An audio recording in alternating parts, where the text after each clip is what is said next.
बिस्मिल्लाहिर्रहमानिर्रहीम। Fabian society Imran series मुसन्निफ मजहर Kaleem M.A।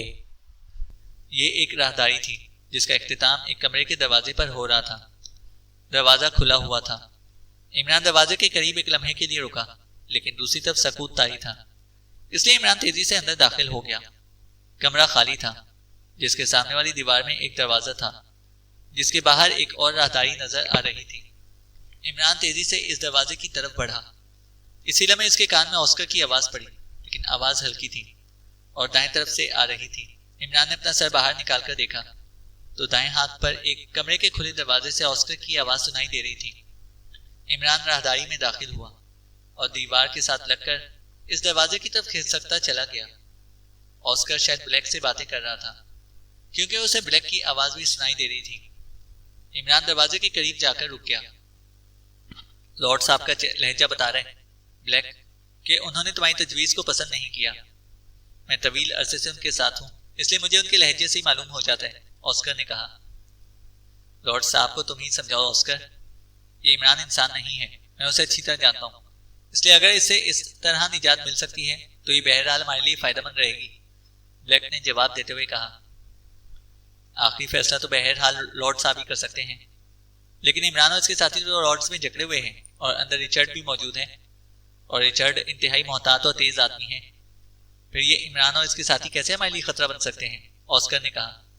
मैं वजाहत नहीं कर सकता ऑस्कर, बहरहाल मैंने अपने तौर पर यह आखिरी कोशिश की है। अब ये तुम्हारी और लॉर्ड साहब की मर्जी है कि वो क्या फैसला करते हैं, ब्लैक ने कहा। लेकिन अगर लॉर्ड साहब ने फैसला तुम्हारी मर्जी के खिलाफ दिया तो फिर तुम्हारा क्या रद्द-ए-अमल होगा। चंद लम्हों की खामोशी के बाद ऑस्कर ने कहा, फिर मैं फैबियन सोसाइटी से अलहदा हो जाऊंगा और बस, ब्लैक ने कहा।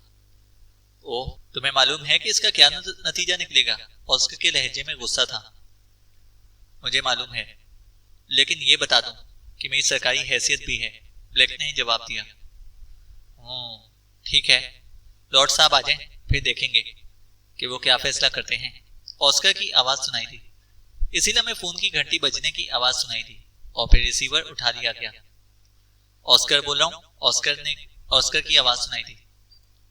यस लॉर्ड, आपके हुक्म की तामील होगी। चंद लम्हों की खामोशी के बाद ऑस्कर की आवाज सुनाई दी और उसके साथ ही रिसीवर रखे जाने की आवाज सुनाई दी। सॉरी ब्लैक, तुम्हारा मशवरा रद्द कर दिया गया है और लॉर्ड साहब भी अब यहाँ नहीं आ रहे। उन्होंने हुक्म दिया है कि इन तीनों कैदियों को हलाक कर दिया जाए और साथ ही ये भी हुक्म दिया है कि तुम अपने हाथों से इनका खात्मा करोगे, ऑस्कर की आवाज सुनाई दी। तुमने लॉर्ड साहब से मेरी बात की थी, ब्लैक ने कहा। सॉरी, अब तो अहकाम दिए जा चुके हैं और तुम जानते हो कि फैबियन सोसाइटी के ये असूल हैं कि जब हुक्म दिया जाए तो उसकी तामील हर सूरत में होती है, ऑस्कर ने सर्द लहजे में जवाब दिया। सुनो ऑस्कर, मैं ये काम खुद नहीं कर सकता, अलबत्ता मैं यहाँ बैठा हूँ, तुम जाकर उन्हें हलाक कर दो और लॉर्ड साहब को कह देना कि ब्लैक ने उन्हें हलाक कर दिया है, ब्लैक की आवाज सुनाई दी। नहीं ब्लैक, ऐसा मुमकिन ही नहीं, मैं लॉर्ड साहब के हुक्म की तामील में किसी किस्म की खिलाफ वर्जी बर्दाश्त नहीं कर सकता। चलो मेरे साथ, ऑस्कर की सख्त आवाज सुनाई दी और उसके साथ ही कुर्सियां खिसकने की आवाज सुनाई दी। ठीक है, तुम बैठो, मैं जाकर हुक्म की तामील कर देता हूँ, ब्लैक की आवाज सुनाई दी तो इमरान ने गंद कांधे से लटका ली। नहीं, मैं तुम्हारे साथ जाऊंगा, ऑस्कर ने कहा और फिर दरवाजे की तरफ कदमों की आवाज आती सुनाई दी तो इमरान बिजली की सी तेजी से सीधा हुआ। इसीलिए मैं ऑस्कर दरवाजे से बाहर आता दिखाई दिया तो इमरान किसी भूखे उकाब की तरह इस पर झपटा और फिर कमरा ऑस्कर और उसके पीछे आते हुए ब्लैक दोनों की चीखों और हुक्म में मौजूद कुर्सियों पर गिरने की आवाजों से गूंज उठा। वो दोनों इस अचानक अफ्तार की वजह से एक दूसरे से टकराकर नीचे गिरे थे। ऑस्कर और ब्लैक दोनों ने नीचे गिरते ही इंतहाई फुर्ती से उठने की कोशिश की, लेकिन इसी लम्हे इमरान के दोनों बाजू एक बार फिर बिजली की सी तेजी से हरकत में आए और इस बार वो दोनों ही हवा में उड़ते हुए किलाबाजियां खाकर सर के बल नीचे जा गिरे। इन दोनों के हलक से बेख्तियार चीखें निकल गई थी। नीचे गिरकर वो दोनों एक बार फिर उठने की कोशिश करने लगे, लेकिन फिर नीचे गिरे और इनके जिस्म तेजी से तड़पने लगे। इन दोनों के चेहरे तेजी से बिगड़ते चले जा रहे थे। इमरान ने तेजी से झुककर पहले ऑस्कर के सर और कांधे पर हाथ रखकर हाथों को मखसूस अंदाज में झटका और फिर इसने मुड़कर यही अमल ब्लैक के साथ दोहराया और उसके साथ ही इन दोनों के जिस्म साकित हो गए थे, लेकिन उनके तेजी से बिगड़ते हुए चेहरे अब नॉर्मल होने लग गए थे। इमरान ने एक तवील सांस लेकर उन्हें देखा और फिर से झुककर ऑस्कर को उठाया और अपने कांधे पर लाद कर तेजी से कमरे से बाहर आ गया। थोड़ी देर बाद वो इस कमरे में पहुंच गया जहां उसके साथी मौजूद थे। इसे रॉड्स में जकड़ दो, इमरान ने कांधे पर लदे हुए ऑस्कर को एक कुर्सी पर डालते हुए कहा और फिर तेजी से दरवाजे की तरफ मुड़ गया। इसने दोबारा पहले वाले कमरे में आकर फर्श पर पड़े हुए ब्लैक को उठाया और उसे तेजी से अपने साथियों के पास लेकर आया। इसने इसे भी दूसरी कुर्सी पर डाला और फिर गन इसने कांधे से उतारकर टाइगर की तरफ बढ़ा दी। टाइगर, तुम बाहर जाओ और पूरी इमारत की तलाशी लो। अव्वल तो मुझे यकीन है कि यहाँ और कोई आदमी नहीं है, लेकिन अगर कोई हो तो उसे हलाक कर दो और उसके साथ ही इस इमारत की मुकम्मल तलाशी लो, इमरान ने टाइगर से कहा। और टाइगर ने इस बात में सर हिलाते हुए इमरान के हाथ से गन ली और तेजी से दरवाजे की तरफ मुड़ गया, जबकि इमरान ने सोलेहा की मदद से ब्लैक को रॉड्स में जकड़ा और फिर इसने फर्श पर बेहोश पड़े हुए रिचर्ड को भी उठाया और एक कुर्सी पर डाल दिया और सोलेहा ने भी इसे रॉड्स में जकड़ दिया। क्या हुआ था, आपने वापसी में बड़ी देर लगा दी, सोलेहा ने कहा तो इमरान ने उसे ऑस्कर और ब्लैक के दरमियान होने वाली गुफ्तगू से आगाह कर दिया। ओह, फिर तो इन्हें जिंदा रखना हिमाकत होगी, सोलेहा ने कहा। टाइगर वापस आकर रिपोर्ट देगा, तभी इस बात का फैसला हो सकता है, इमरान ने कहा और इसी लम्हे टाइगर अंदर दाखिल हुआ। बॉस, इमारत में और कोई भी नहीं है और इस इमारत में असलहे का एक ज़ेरे ज़मीन बहुत बड़ा स्टोर है और बस। वैसे ये इमारत जजीरे की आबादी से हटकर साहिल समुद्र पर वाक़ है और दूर तक और कोई इमारत नजर नहीं आ रही, टाइगर ने रिपोर्ट देते हुए कहा। इसका मतलब है कि हमें होटल स्काटा से निकालकर बाकायदा यहाँ पर लाया गया था। ओके, तुम बाहर पहरा दो, मैं इनसे चंद बातें कर लूँ।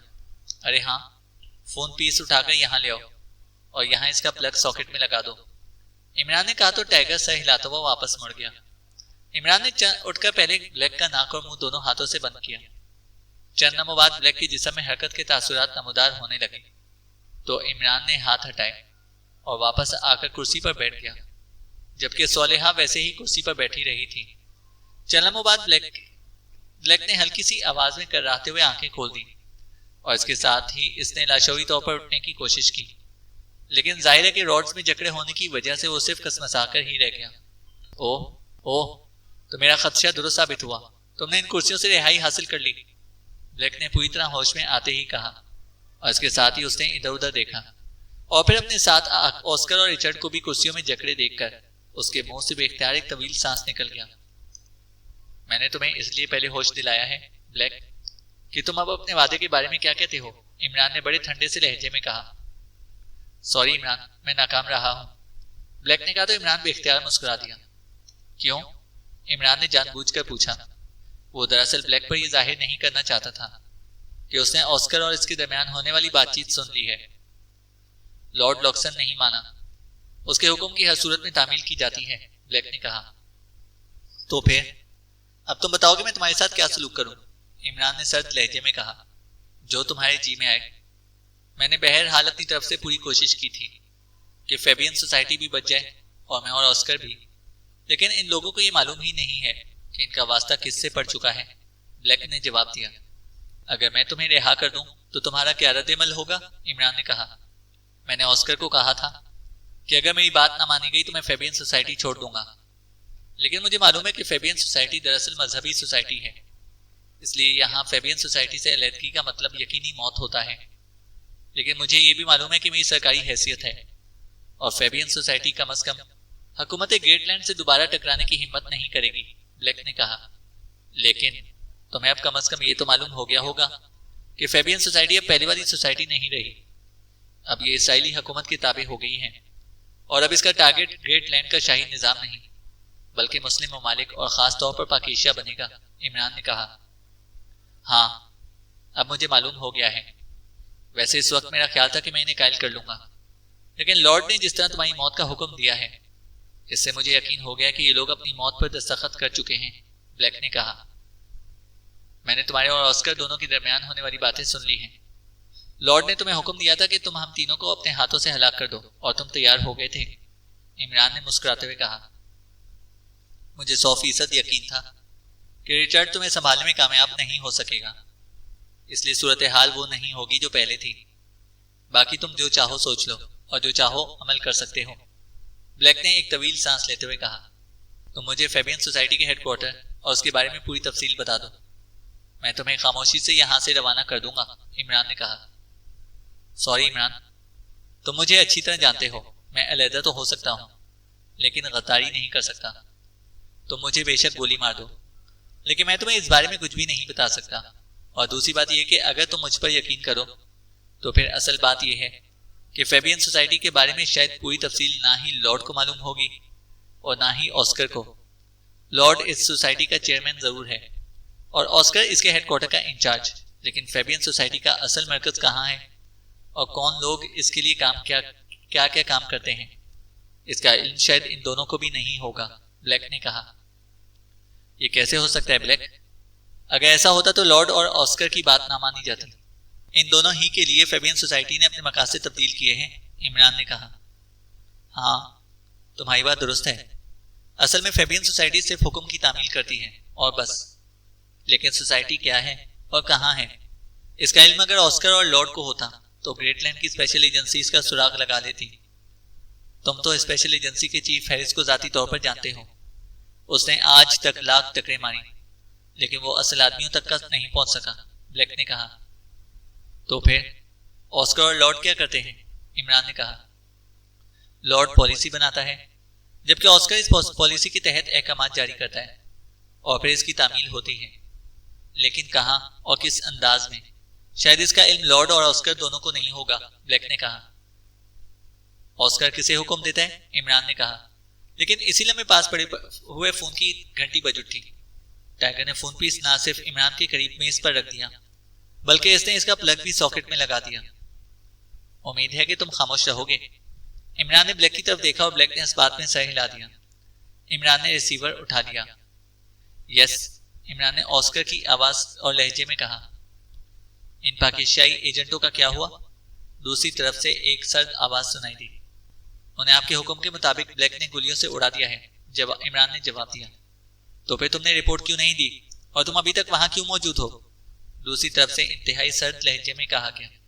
ब्लैक का ख्याल है कि इनकी तादाद सिर्फ 3 नहीं हो सकती, इसलिए वो इनके मजीद साथियों की तलाश पर काम कर रहे हैं और इसने ही मुझे मशवरा दिया है कि जब तक इसके साथी गिरफ्तार होकर यहाँ नहीं पहुंच जाते हमें यहीं पर रहना चाहिए, इमरान ने ऑस्कर की आवाज और लहजे में कहा।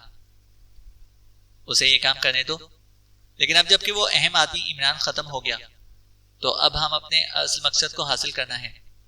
इसलिए तुम दिबास को इत्तला दो कि वो पाकिशा के खिलाफ अपना मिशन शुरू कर दे और तुम हेडक्वार्टर में रहो ताकि दिबास से मिलने वाली इत्तलात मुझ तक पहुंचा सको, लॉर्ड ने कहा।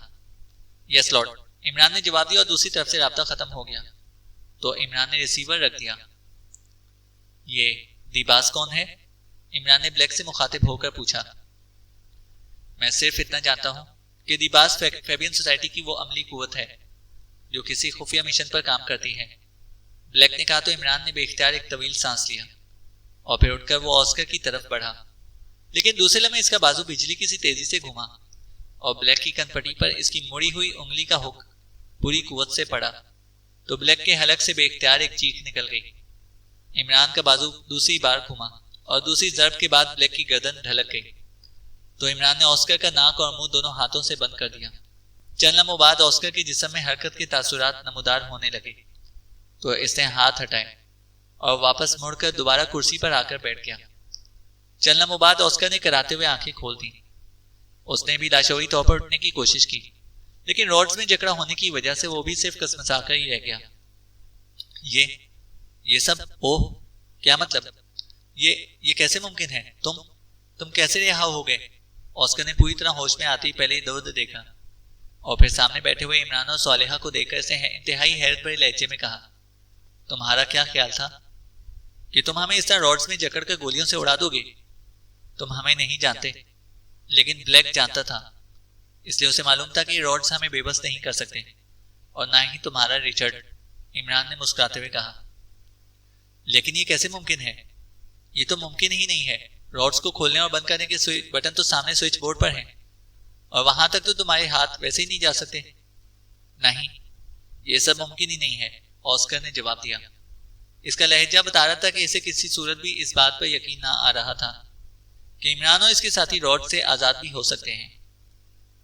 तुम्हारी हैरत दूर करने के लिए तुम्हें बता देता हूं, इमरान ने कहा और इसके साथी से रिचर्ड के स्विच पैनल के सामने खड़े होने से लेकर आजाद होने तक की सारी कार्रवाई बता दी। ओह ओह, वेरी स्ट्रेंज, तुम तो जादूगर हो। ओह, ब्लैक ठीक कहता था, ऑस्कर ने कहा और इमरान बेख्तियार मुस्कुरा दिया। सबसे बड़ा जादू अकल और इसका दुरुस्त तौर पर और बड़ मौका इस्तेमाल होता है, इमरान ने जवाब दिया। तो ऑस्कर ने इस तरह इस बात में सर हिलाना शुरू कर दिया जैसे इसे वाकई इमरान की बात पर यकीन आ गया हो। अब अगर तुम्हारी हैरत दूर हो गई हो तो अब बताओ कि तुम्हारे साथ क्या सलूक किया जाए, इमरान ने अचानक सर्द लहजे में कहा। तो ऑस्कर चौंक कर इस तरह इमरान को देखने लगा जैसे उसे पहली बार ख्याल आया हो कि वो तो आपस में दुश्मन हैं। तुम मुझे छोड़ दो, मेरा वादा है कि तुम्हें कुछ नहीं कहा जाएगा, ऑस्कर ने गड़बड़ाए हुए लहजे में कहा। तुमने कमरे में बैठकर ब्लैक से जो बातें की थी और फिर लॉर्ड की कॉल के बाद तुमने जो कुछ ब्लैक से कहा था वो सब मैंने बाहर खड़े होकर सुन लिया था। अगर हम इन रॉड से निजात हासिल ना कर चुके होते तो अब तक तुम्हारी गोलियों का निशाना बन चुके होते। इन सब बातों के बावजूद तुम मुझे ये कह रहे हो कि मैं तुम्हें छोड़ दूं? इमरान का लहजा इसी तरह बेहद सर्द था। ब्लैक ने तुमसे वादा किया था कि फेबियन सोसाइटी आइंदा पाकिस्तान के खिलाफ काम नहीं करेगी। मैं भी वादा करता हूं, तुम मुझे छोड़ दो, ऑस्कर ने कहा। एक शर्त पर छोड़ सकता हूं कि तुम अपनी नेकनियती साबित करो, इमरान ने कहा। तो ऑस्कर बेख्तियार चौंक पड़ा। मैं नेकनियती से ही ये सब कुछ कह रहा हूं क्योंकि अब ब्लैक की तरह मुझे भी यकीन आ गया कि हम लोग तुम्हारा मुकाबला नहीं कर सकते। तुम हमारे तस्वुर से भी ज्यादा तेज हो, ऑस्कर ने कहा। ओके, फिर बताओ कि दिबास क्या है, इमरान ने कहा। तो ऑस्कर एक बार फिर उछलने की नाकाम कोशिश की। तुम दिबास के बारे में कैसे जानते हो, ऑस्कर ने इंतहाई हैरत भरे लहजे में कहा। मुझे ब्लैक ने बताया कि फेबियन सोसाइटी का अमली सेटअप अलहदा है और इस बारे में तुम तो क्या, लॉर्ड लॉक्सन भी कुछ नहीं जानता। लेकिन मुझे इसकी बात का यकीन नहीं आ रहा था। लेकिन फिर लॉर्ड ने यहाँ कॉल की तो मैंने तुम्हारी आवाज और लहजे में उसे बताया कि पाकिस्तानी एजेंट मारे जा चुके हैं। तो उसे कहा कि अब तुम दिबास को इत्तला दे दो कि वो पाकिस्तान मिशन पर काम शुरू कर दे। अब तुम बताओ कि ये दिबास क्या है और पाकिस्तान के खिलाफ मिशन क्या है, इमरान ने सर्द लहजे में कहा। मिशन के बारे में तो मुझे मालूम है, लेकिन तुम्हारी वजह से दिबास तक इसे पहुंचाने से रोक दिया था। लेकिन यह हकीकत है कि दिबास के बारे में मुझे भी मालूम नहीं है और लॉर्ड को भी मालूम नहीं है। लॉर्ड से पहले चेयरमैन आंद्रे था, इसने फेबियन सोसाइटी कायम की थी और उसने ही ये सारा सेटअप कायम किया था। फिर आंद्रे एक एक्सीडेंट में हलाक हो गया तो लॉर्ड लॉक्सन ने इसकी जगह संभाल ली। लॉर्ड लॉक्सन का काम सिर्फ ऑर्डर्स देने का है, लेकिन इन पर अमल दिबास करता है। और दिबास कौन है, कहाँ है और क्या है, इसका इल्म किसी को भी नहीं है। ये वजह है कि आज तक ग्रेटलैंड टकरे मारने के बावजूद फेबियन सोसाइटी को खत्म नहीं कर सका, ऑस्कर ने कहा। तुम मुझे बताओ कि मिशन क्या है, इमरान ने कहा। क्या तुम वादा करते हो कि अगर मैं सच सच बता दूं तो तुम मुझे जिंदा छोड़ दोगे, ऑस्कर ने कहा। कोई वादा नहीं, लेकिन अगर वाकई तुमने हमसे ताउन किया तो हो सकता है कि मैं इस बात पर गौर करूं और ये भी बता दूं कि मैं चाहूं तो तुम्हारा लाशऊर खुद ब खुद सब कुछ उगल देगा। लेकिन फिर तुम हमेशा के लिए जहनी अदम तवाजुन का शिकार हो जाओगे और तुम जानते हो कि जिसका जहनी तवाजुन दुरुस्त ना हो उसके बारे में लॉर्ड और सोसाइटी वाले क्या करेंगे, इमरान ने इसी तरह सर्द लहजे में कहा। मैं सच बता दूंगा, पाकिस्तान के खिलाफ लॉर्ड ने इसराइली हुकाम के लिए मिशन तरतीब दिया है और वो मिशन ये है कि पाकिस्तान में एटम पर काम करने वाले साइंसदान डॉक्टर अहमद अली खान को हलाक किया जाए। ऑस्कर ने जवाब दिया और इमरान इसके लहजे से ही समझ गया कि वो सच बोल रहे हैं। और हकीकत ये थी कि ये मिशन सुनकर इमरान के जहन में बेख्तियार ज़लज़ला सा आ गया था, क्योंकि डॉक्टर अहमद अली खान वाकई पाकिस्तान की एटमी लेबॉर्ट्री में मरकजी आदमी थे। अगर इन्हें हलाक कर दिया जाता तो पाकिस्तान शायद इस सिलसिले में सदियों पीछे रह जाता। गो कि इमरान ये बात भी जानता था कि कोई आदमी नागजीर नहीं होता और इंसान ने बहरहाल मरना है, लेकिन इसके बावजूद वो ये भी जानता था कि किसी खास आदमी की क्या अहमियत होती है और डॉक्टर अहमद अली खान की अहमियत से वो बखूबी वाकिफ था। लेकिन इस मिशन पर अमल कैसे होगा, इमरान ने पूछा। ये बात दिबास ने सोचनी है, हमारा काम इस तक मिशन पहुंचाना है और बस, ऑस्कर ने कहा। कैसे दिबास तक इत्तला पहुंचाते, इमरान ने पूछा। ग्रेटलैंड टाइम्स में इश्तेहार दिया जाता है और फिर कोई आदमी हेडक्वार्टर फोन करता है, वो दिबास का नाम लेता है तो इसे मिशन बता दिया जाता है। ऑस्कर ने कहा, लेकिन इसका लहजा बता रहा था कि वो बहरहाल कुछ ना कुछ छुपा रहा है। देखो ऑस्कर, तुम्हारे पास जिंदगी बचाने का आखिरी चांस है, इसलिए जो कुछ तुम छुपा रहे हो वो भी बता दो, इमरान ने सर्द लहजे में कहा। मैं सच कह रहा हूं, इश्तेहार वाकई दिया जाता है, लेकिन इसमें खुसूसी फोन नंबर दिया जाता है, ऑस्कर ने कहा। लेकिन अखबार में तो रोजाना सैकड़ों इश्तेहार छपते हैं, इमरान ने मुंह बनाते हुए कहा। यह खुसूसी इश्तेहार होता है। ग्रेटलैंड की एक कदीम घड़ी बनाने वाले इदारे लैंड टाइम के खुसूसी मॉडल लिबास की फरोख्त का इश्तेहार होता है, ऑस्कर ने जवाब दिया और इस बार इमरान समझ गया कि वो सच ही कह रहे हैं। फोन नंबर तुम अपने हेडक्वार्टर का देते हो, इमरान ने कहा। नहीं, किसी भी होटल का फोन नंबर और वक्त दिया जाता है, और मैं इस वक्त इस होटल में मौजूद होता हूं, ऑस्कर ने जवाब दिया। फोन पर क्या कोड दोहराए जाते हैं जिससे तुम समझ जाते हो कि यह असल फोन है, इमरान ने कहा। मैं होटल वालों को बता देता हूं कि मैं कदीम घड़ियां जमा करने वाला हूं और मैंने अपने एक आदमी को यहाँ का फोन नंबर और वक्त दिया हुआ है, इसलिए अगर लैंड टाइम के बारे में कोई फोन आए तो मेरी बात करा दी जाए, और वो करा देते हैं। हम बाकायदा इस घड़ी का सौदा तय करते हैं। वो 400 पाउंड तलब करता है, जबकि मैं 150 पाउंड पर अड़ जाता हूँ। फिर वो 400 से कम पर आता है, जबकि मैं 150 से आगे बढ़ता हूँ, और जब हम दोनों 325 पाउंड पर रजामंद हो जाते हैं तो इसका मतलब होता है कि फोन दुरुस्त है। फिर वो अपना फोन नंबर बताता है। मैं जाकर पब्लिक फोन बूथ से इस नंबर पर बात करता हूँ और इसे मिशन बता देता हूँ, ऑस्कर ने तफसील बताते हुए कहा। कमाल है, तुम इस फोन नंबर के बारे में मालूमात जरूर करते होगे, इमरान ने कहा। हाँ, 2-3 बार मैंने कोशिश की है, लेकिन वो नंबर या तो बस अड्डे का होता है या टैक्सी अड्डे का या फिर किसी रेस्तोरां का। हर बार मुख्तलिफ नंबर बताया जाता है, ऑस्कर ने जवाब दिया। ये दिबास तुम्हें रिपोर्टें कैसे देता है, इमरान ने कहा। हेडक्वार्टर के फोन पर दिबास का नाम बताकर मुख्तसर सी रिपोर्ट दी जाती है। हत्ता की कामयाबी की रिपोर्ट भी इसी तरह मिलती है, और मैं रिपोर्टें लॉर्ड तक पहुंचा देता हूं, ऑस्कर ने जवाब दिया। फिर तुमने ये हेडक्वार्टर क्यों बना रखा है, वहां क्या होता है, इमरान ने मुंह बनाते हुए कहा। हेडक्वार्टर फैबियन सोसाइटी के इनकम विंग के लिए होता है, ऑस्कर ने कहा। तो इमरान इसकी बात सुनकर बेइख्तियार चौंक पड़ा। इनकम विंग, क्या मतलब, इमरान ने चौंक कर पूछा। फैबियन सोसाइटी खुद कफालत की बुनियाद पर काम करती है, इसलिए हेडक्वार्टर के तहत बाकायदा कई तंजीमें काम करती हैं जो हर किस्म की स्मगलिंग और जुराइम करती हैं। इसके नतीजे में जितनी रकम वसूल होती है वो फैबियन सोसाइटी के फंड में जमा कर दी जाती है, ऑस्कर ने जवाब दिया। फिर ये रकम कहाँ जाती है, इमरान ने कहा। इसमें से 1/4 लॉर्ड ब्लॉक्सन के खुसूसी अकाउंट पे जमा होती है, 1/4 हेडक्वार्टर के अकाउंट में, और बाकी आधी रकम दिबास वसूल करता है, ऑस्कर ने कहा। वो कैसे वसूल करता है, इमरान ने चौंक कर पूछा। हर माह जितनी रकम बनती है इसका लिफाफा सिटी बैंक के एक मखसूस लॉकर में पहुंचा दिया जाता है, लेकिन ये जरूरी नहीं कि दूसरे रोज ही ये लिफाफा निकाल लिया जाए। बाज औकात हफ्ता हफ्ता वो पड़ा भी रहता है, ऑस्कर ने जवाब दिया। इसका मतलब है कि बैंक के आदमी इनसे मिले हुए हैं, इमरान ने कहा। नहीं, वो स्पेशल लॉकर है, उसकी जाली चाबी बनाई ही नहीं जा सकती। मैंने इस पर बहुत गौर किया है, लेकिन मुझे आज तक इस लिफाफे के गायब करने का तरीकाकार समझ में नहीं आया, ऑस्कर ने जवाब दिया। लॉकर नंबर क्या है और इसकी चाबी कहाँ है, इमरान ने कहा। चाबी हेडक्वार्टर में मेरे ऑफिस की खुफिया सेफ के खुफिया खाने में है, ऑस्कर ने कहा, और इसके साथ ही इसने लॉकर का नंबर भी बता दिया। ओके, अब अगर मैं तुम्हें छोड़ दूं तो तुम लॉर्ड को क्या कहोगे, इमरान ने कहा। मैंने क्या कहना है, तुमने खुद ही तो बताया है कि तुमने लॉर्ड को कह दिया कि पाकिस्तानी एजेंट हलाक हो चुके हैं, ऑस्कर ने कहा। और तुम इश्तेहार कब दोगे, इमरान ने कहा। कल, क्योंकि लॉर्ड के हुक्म की फौरी तामील जरूरी है, ऑस्कर ने कहा। ओके, मैं तुम्हें और ब्लैक को जिंदा छोड़कर जा रहा हूं। मैंने ब्लैक को इसलिए बेहोश कर दिया था कि वो तुम्हारे और मेरे दरमियान होने वाली बातचीत ना सुन सके, इसलिए अब ये तुम्हारी मर्जी है कि तुम उसे क्या बताते हो और क्या नहीं, और इस रिचर्ड के बारे में भी फैसला तुम खुद करोगे। मैं ये बता दूं कि अगर तुमने हमारे खिलाफ फिर कोई कार्रवाई करने की कोशिश की तो फिर तुम्हारा हेडक्वार्टर भी तुम्हें ना बचा सकेगा, इमरान ने कहा। मैं कोई कार्रवाई नहीं करूंगा, ऑस्कर ने जवाब दिया। मैं फोन पर तुम्हारे हेडक्वार्टर में तुमसे राब्ता करूंगा, मुझे अपना खुसूसी नंबर बता दो, इमरान ने कहा।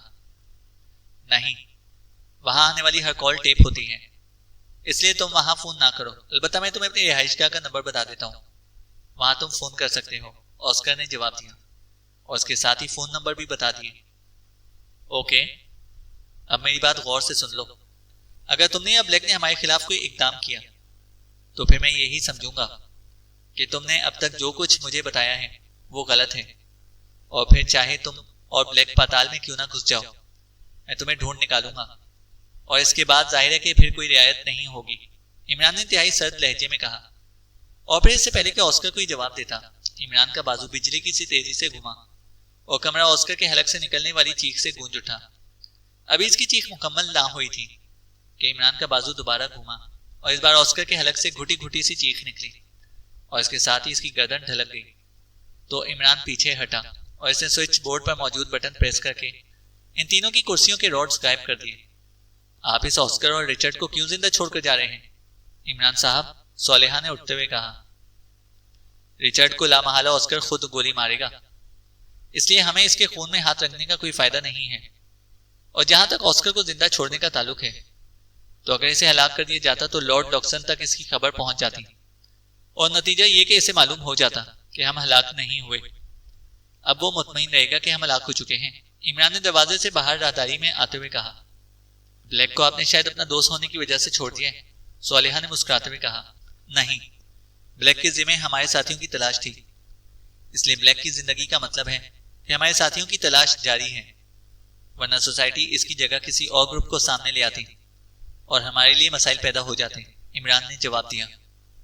अब आपका क्या प्रोग्राम है, सोलेहा ने बैरूनी दरवाजे की तरफ पहुंचते हुए कहा, जहां टाइगर मशीन गन लिए मौजूद था। फिलहाल यहाँ मेकअप तब्दील करेंगे और फिर लॉर्ड डॉक्सन को कवर करना है, इमरान ने जवाब दिया। तो सोलेहा बेइख्तियार चौंक पड़ी। क्या मतलब? मेरा तो ख्याल था कि आप इस दिबास को तलाश करेंगे, सोलेहा ने हैरान होकर कहा। जो कुछ भी ऑस्कर ने बताया है इसके तहत ये तवील प्रोजेक्ट है, जबकि मामलात फौरी नौयत के हैं। सोसाइटी का कोई ग्रुप फौरी तौर पर पाकिस्तान पहुंच सकता है और मैं चाहता हूं कि इनकी यहां से रवानगी से पहले ही इन पर हाथ डाल दिया जाए, इमरान ने जवाब दिया। लेकिन ऑस्कर के बकौल लॉर्ड को खुद भी दिबास का इल्म नहीं है, और वैसे भी अगर होता तो फिर यह सारा तवील चक्कर ऑस्कर के जरिए ना चलाया जाता। लॉर्ड खुद भी तो बराह रास्त इन्हें हुक्म दे सकता था, सोलेहा ने कहा। ऑस्कर सिर्फ हेडक्वार्टर इंचार्ज है, उसे मालूम ही नहीं है कि ऐसी खुफिया तंजीमों में क्या क्या सिलसिले होते हैं। मुझे यकीन है कि लॉर्ड खुद ही दिबास का भी हेड होगा। बाकी सारी कार्रवाई सिर्फ इसलिए की जाती है कि किसी को इस पर शक ना हो सके कि लॉर्ड का भी दिबास से कोई ताल्लुक है। इस तरह कोई भी लॉर्ड के जरिए दिबास तक पहुंचने का सोचेगा भी नहीं, इमरान ने कहा, और सोलेहा ने असबात में सर हिला दिया। चैनल को सब्सक्राइब करें और बेल आइकन को प्रेस करें ताकि हमारी हर अपडेट आपको बर वक्त मिल सके।